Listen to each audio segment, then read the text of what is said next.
England's one player that's proven at this level to get goals on a regular basis. Fine, if that's not happening in this competition, you're not going very far. You'll go back to the World Cup in Russia. His goal got you where you got to. Harry Kane not performing, I mean, I think it's a major problem for you. Apart from Harry Kane, I don't see that team. Football ain't coming home with that team, I can tell you. Not the way they're playing. You mentioned the last World Cup. One of the big strengths for England at the time was the set pieces. The delivery tonight, nowhere near good enough. And that sometimes can get you out of jail. Okay, Stones had the head up, but general wide free kicks, corner kicks, how many times did they hit the first man? Nowhere near good enough.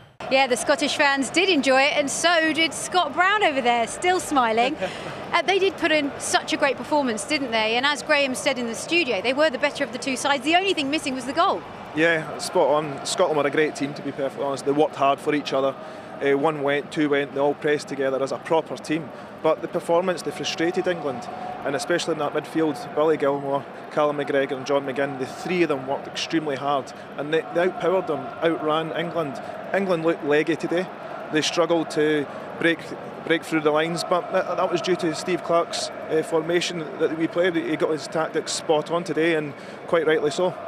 Gary, how would you describe England's performance tonight? It was a really poor performance, massive disappointment in this ground, underpinned by poor physical levels. I don't know what Gareth will be thinking in terms of how he corrects that for the next game, because he said during commentary they're really lethargic. Why do you think that was? I don't know. Was it too big for them in terms of expectation, in terms of, you know, for a few of those lads, it's the biggest game they've probably played in. All the media leading up to the game, sometimes it can just mentally take it out of you. I have to say, from the very first few minutes of the game, those balls played up towards Dykes and Adams, they got encouragement from that. They won those early balls. England never won the ball high up the pitch. You just mentioned there the three midfield players for Scotland. They were better on the ball than the three midfield players for England. So in every single department today, I never felt that England, only Pickford actually. I thought Pickford handled the set pieces well, the pressure that they put on him. I thought he made a couple of good saves.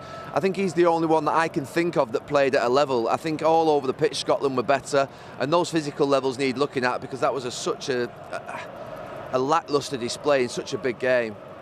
Yeah, I mean, the whole team looked physically leggy, but for Scotland, on the other hand, they didn't. They've picked up the point, but they still have a big game ahead of them on Tuesday night. Yeah, it's kept their dream alive to getting through, but the thing that we now need to do is try and score a goal. We have to win the game to get to the 4 points, and we need a little bit of luck as well. But if they do that, they work as hard as they possibly can, as they did today, we've got a great chance, because it's the team spirit. The fans are here, they backed us throughout the whole, but now they've got to go in and make sure they win the game on Tuesday now. What about selection issues for Gareth Southgate ahead of England's final game? I wouldn't get too concerned about selection in the next few days. People saying he picked the wrong team, he picked the right team. Honestly, that's irrelevant. Those players out on the pitch tonight, it wasn't to do with the tactics, it wasn't to do with selection. And I wouldn't say it's to do with attitude. Those lads out there have got a good attitude. There was something missing tonight, whether there's something in the build-up to the game, whether it's the expectation of playing against Scotland at Wembley, something has got to them in their heads that's meant that physically they've just completely gone on that pitch, and they were nowhere near it. I mean, no pressurising, no urgency on the ball, slow passing, everything that you wouldn't want we saw from England tonight, and I don't think that's down to selection. He tried to freshen it up with Grealish and Rashford coming on. But let's be clear, when Grealish and Rashford came on, England didn't improve. Honestly, I didn't see any improvement whatsoever. That's not down to those two. I just didn't see any than I did before.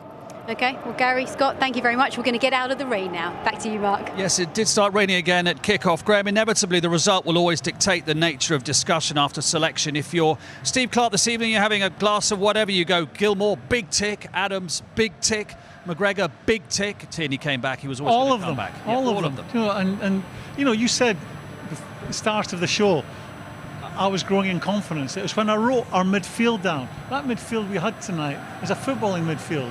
It's not got a couple of sitting midfield players like England have. At this level, you can't have that. You need more football in your team. You know, our Scotland tonight looked like a proper team without that cutting edge, which we know is the hardest thing to find. And I feel tonight that the manager got nearly everything right, other than us getting a goal and winning the game. I think the players, to a man, were fabulous. And I'm sorry, boy, I don't accept that England didn't start right, or the team for England wasn't right, the selection. Scotland were really good tonight.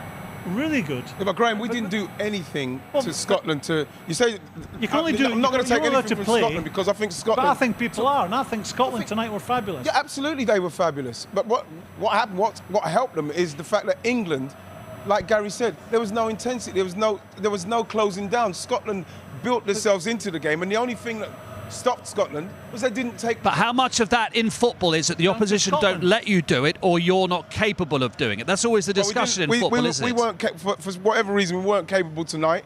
And Scotland, I don't disagree. Their midfield played a lot better than us. They just didn't take their chances. We're lucky to get out of it with a draw. We go back to the. You know, you're only allowed to be as good as opposition will allow you. Scotland started right, stayed on the front foot. Yeah, they came under a bit of pressure because you will in 90 minutes here at Wembley. I just felt tonight, if you didn't know who the two teams were and you came down from another planet, there's a team trying to play football. They've got a bit about them. They've obviously spent a lot of time playing with each other. England looked a disjointed outfit tonight. There was no cohesion. There was no purpose in their passing. You know, the two. I come back to Phillips and I come back to Declan Rice. That, for me, because we were midfield players, please ask Roy his opinion. That doesn't work. The two peas are the same pod. Scotland definitely won the midfield battle. And the only big criticism, obviously, of the two English midfielders, your first option as a midfielder is always, can I pass it forward? I felt their option today, their first option they had in their mindset was sideways and backwards. Got to pass it forward. Don't be afraid to lose it. Gary mentioned there being a home as well for England tonight. We saw Scotland suffer the other day. Home advantage is fantastic, but it does bring in added pressure, and they didn't deal with it well enough. England. Can I ask you quickly? Do you think Scotland played extremely well? Do you think actually they've missed a trick by not winning the game? Do you think would you go that far? Yeah, I would. You would. Yeah, but if again we talk about the goal scorers, if you haven't got that quality, the top end of the pitch, you're going to come up short.